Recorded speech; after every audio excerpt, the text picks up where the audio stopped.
This is an open letter to imposter syndrome. You raggedy, sneaky little you have ruined enough dreams, wasted enough potentials, tortured enough minds. All that ends today, because today we take back our power. Because every accomplishment we have ever achieved is ours. Everything we have, we deserve, no matter what you say. So you can go and suck it, respectfully.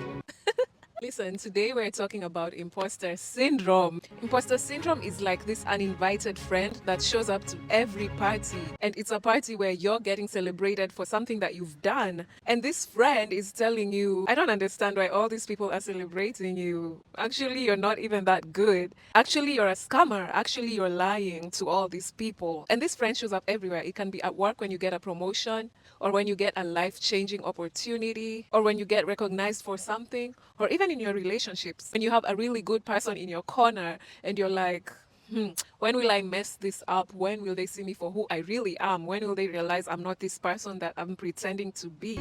Imposter syndrome comes from two different places. One place is where you're trying to control the outcome. So when you're scared of disappointing people and you convince yourself that you're a fraud and a scammer, that is you trying to control the outcome. Just think about it. Because when the day comes that you finally disappoint them, you'll be like, I knew it. I'm not even surprised. I knew this was going to happen. And you'll feel like you are in control of the situation because this is what you said from the beginning. It's almost like when you're dating a guy, right? And right from the beginning, he keeps telling you, you deserve better than me. You deserve better than me. And then 2 months down the line, he cheats on you. And then when that happens, he's going to say, but I told you from the beginning that I wasn't the one for you. I told you from the beginning I might disappoint you. So that's on you. That's not on me because I told you. So if you think about it in that sense, it's you trying to control the situation. You'll be like, I knew it. I was going to disappoint them. And I said this from the beginning. So you know what? They fell for it. You were trying to be in control by thinking that you're a scammer so that when that day comes, it wouldn't take you by surprise. Another place it comes from is inferiority complex. So this is when you grew up in an environment where you were never praised, your achievements were never recognized, you were never allowed to shine. And then now you're older and you're in a place where people are telling you, wow, congratulations, you are that girl. And you're like, wait, what is this feeling? I don't know what to do with this feeling. Get away from me, everybody, because I don't know what you're talking about. Imposter syndrome is such a popular term. I mean, like 5, 6 years ago, I had never heard of it. And now it's just everywhere. And it's all because of how systems have changed. Our parents came into money and wealth and buying houses later on in life. And for us, we can achieve these things much earlier. And on top of that, we have the internet. The internet is producing influential people, creative people, famous people at such a high rate. And these people don't have to go through any gatekeeping systems. Think about all the people that have gone viral and then gone on to become celebrated musicians, actors, hosts, journalists, artists, just from the internet. And they had no auditions, no training. They didn't have to apply for anything. They didn't have to get into a room of executives who had to tell them, okay, you're worthy of this position. No. They just went straight into it. And when it happens like that, we feel like it's cheaper and less dignified. And instead of feeling grateful that things have been made easier for us by the current systems in place, we now start to question whether people are worthy of the things they have or the things they're achieving. We're like, they don't deserve that. They got it too easily. I don't deserve this. I got it too easily. But when you think about it, in the past, people got famous or influential or recognized or celebrated because they were uplifted by the right group of people who made them more visible to even more people. And that's the same thing that is happening now. It's just that the systems are different, so it happens faster. But it's literally the same thing. So I don't understand why right now we are like, they don't deserve that. Or, I don't deserve this. It's the same thing that has been happening. Okay, so here is how we deal with imposter syndrome once and for all. First of all, this might sound like such a radical statement to make, but the idea that you have to deserve something is nonsense. And let me just dial back and explain what I'm talking about. So we are taught that you have to suffer enough to deserve something, or you have to do enough good things for something good to happen to you. But just look around. If that's the criteria by which people need to deserve things, then so many people have things that they don't deserve. We have people that have their own best interests at heart in charge of countries. Do they deserve it? I know, and you know, a serial cheater who has a wife or a partner that is devoted to them. Do they deserve it? But they still get these things and they still get to live happily. And so if someone doesn't deserve something, but they can still get it, then what does that tell you about the concept of deserving? It really doesn't matter, because people are still going to get what they get. So I don't think it matters that you deserve this or you deserve that. You have it. And that's just that. Also, you need to understand that you are not harming anyone. Shaming people is okay when we're talking about criminals. That's fine. They need to know that what they're doing is wrong. But feeling shame because you got a job or you're in a relationship or you got an award is crazy. Because who are you harming? Okay, you think that one TikTok creator doesn't deserve the platform they have because all they do is post thirst traps. But who are they harming with their thirst traps? Did anyone die from the thirst traps? We live in a deserving, obsessed society that makes people feel shame because they think they don't deserve something. But listen to me, you are an innocent person doing innocent, good things. You do not need to be feeling shame unless you're an actual criminal, unless you're out here scamming people out of their money, unless you're on Instagram posing as Beyonce asking people for $600 because you need to perform in Slovakia. You don't need to be feeling shame. Shame is a good thing because it keeps people in check when they do something wrong. So we don't need to get rid of it completely. We just need to get rid of it in situations where it's not necessary. You're not trying to take over a country and terrorize everyone in that country. You're literally just trying to write a book, get a job, survive, put your work out there. Like, that is not a crime. Another way to get rid of imposter syndrome is to watch in-depth interviews or to read memoirs of the people that you admire a lot. You know, the ones where they spill everything. Those ones. You'll find that even the most successful, admirable people have thought that they weren't good enough. They have had their own insecurities and they still even have them now. The only reason why you view yourself differently from them, the only reason why you think they deserve what they have, but you don't deserve what you have, is because you know yourself from the inside, but you only know them from the outside. CEOs, successful entrepreneurs, actors, artists, your favorite influencer, they also buckle under pressure. They also have deep insecurities and deep regrets. So guess what? Your inner faults don't cut you off from doing the same thing that they're doing, because they have those inner faults too. Closely related to this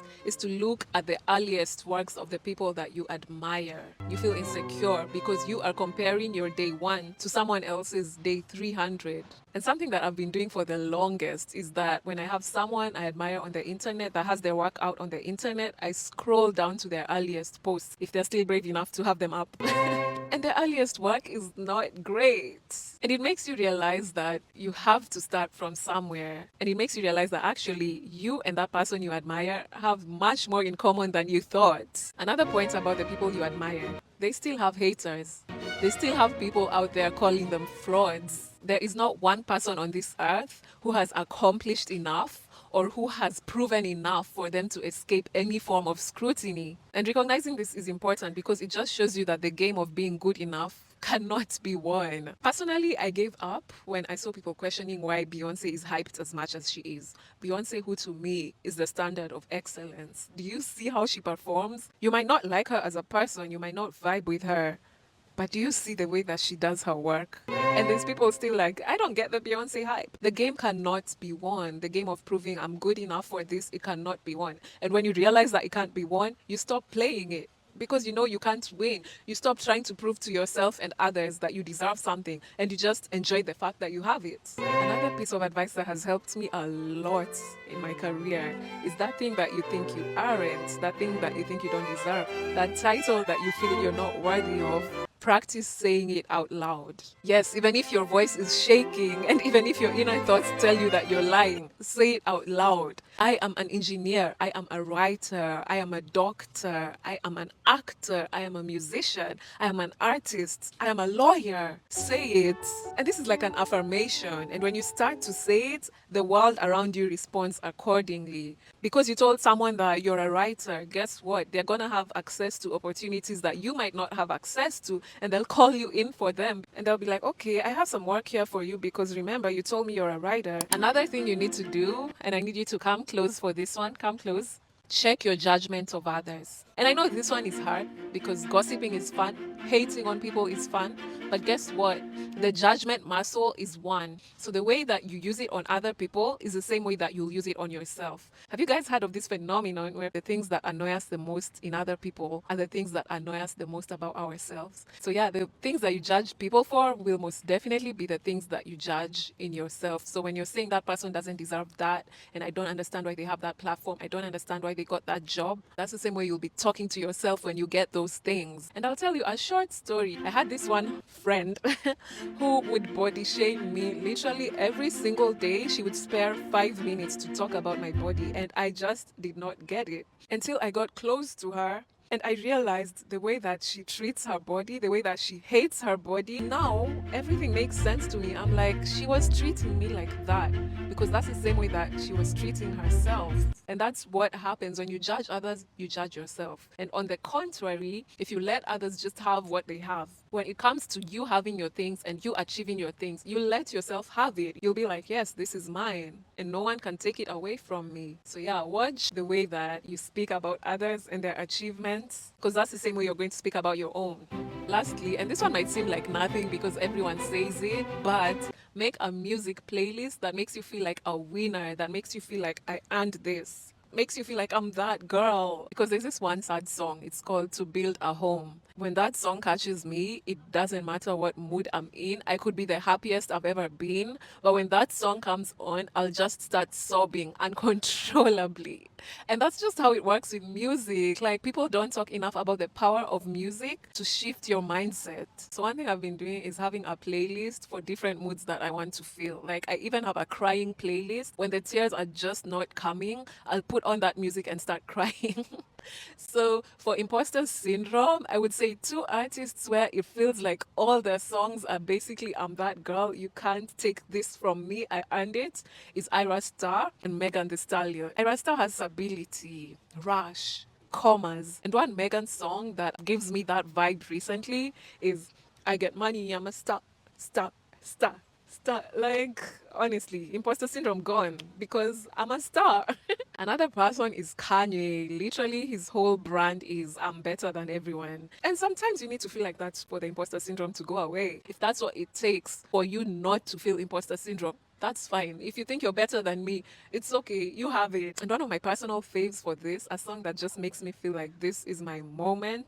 I worked for it. I earned it. This is all me, is Moment for Life. How can imposter syndrome coexist with that song? It can never. I get what I desire. It's my empire. In this very moment, I'm king. Yeah, so I'll just drop my imposter syndrome playlist in the description because you asked so nicely. And with all that being said, this should be the last I'm hearing of imposter syndrome. It doesn't exist for us anymore. 10 years from now, someone will ask us, what's imposter syndrome? And we'll be like, that's a phrase that was popular in the early 2020s, but one day it just went away. Like, bye.